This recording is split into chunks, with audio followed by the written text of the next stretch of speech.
I'll spare you looking at my ugly face for the moment. And I'm about 40 plus miles away from my destination in Moab. And this is kind of the scenery along the way. On the other side of the road, however, when you're not looking at yellow stuff like that, way off in the distance, there's I'm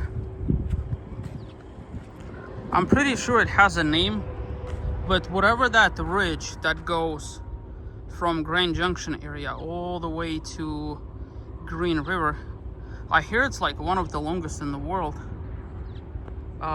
So that one kind of meanders. It's either close to the road or it's far from the road. This is about the only place along the way that has any kind of vegetation. And as you can see, if you pay attention to the trees, they're swerving just a little bit and swaying, right? Well, believe it or not, when there's no vegetation, it's functionally impossible to determine if it's windy or not. So RV being basically a giant sail, you're minding your business, and next thing you know, you're about to get blown off the road. And it is windy, that's for sure. This is I guess the main kind of route to get from Moab to Grand Junction. The unofficial one would be 128, Highway 128, from the Lions Bridge. And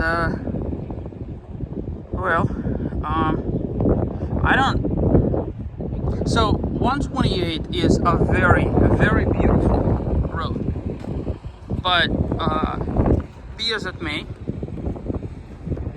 you know, if I could figure out a way how to flip the camera, anyways,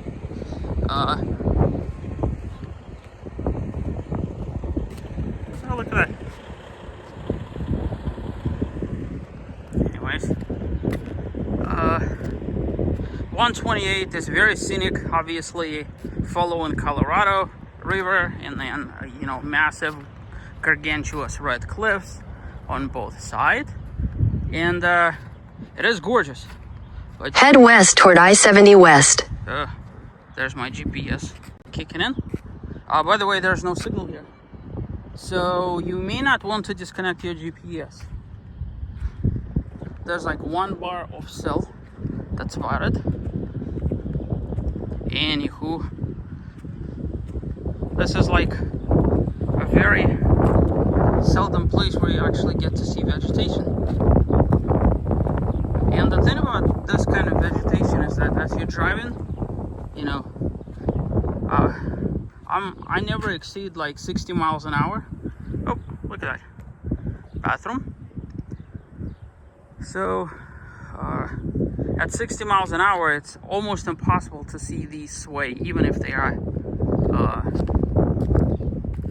swaying. So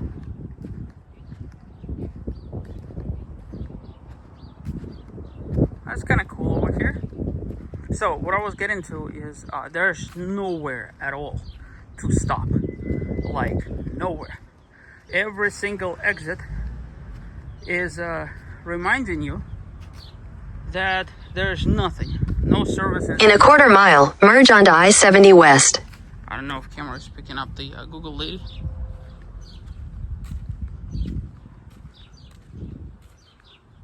But this is about the only place, and still there's no, the next closest gas station would be at the corner of 191 and 70, which is a pretty darn good distance from Grand Junction.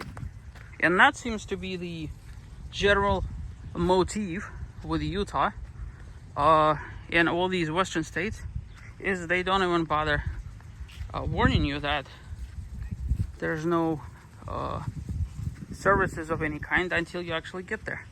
So that's why you always need to have your tank topped off. You always preferably need to have spare fuel, yada yada yada, all this other stuff. So I'm taking the thing that I was getting to about Highway 128. It is very bumpy. It undulates in 4 axes at the same time. So as you're driving, your RV is doing this number, right? And it's also doing this number. And because there's all sorts of heaves in the road, it's also doing this number. All 4 at the same time.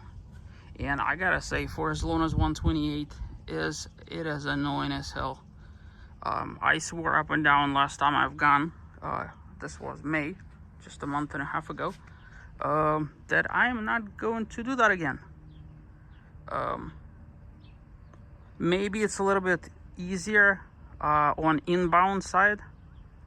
I've never taken inbound side with the RV. I've twice driven it in full on the inside to the cliffs, heading towards Grand Junction. So maybe it's better coming into Moab. Anywho, this is kind of the terrain that you see entire way, plus or minus the cliffs. You either see them or you don't. But normally it's either like this or it's like this. So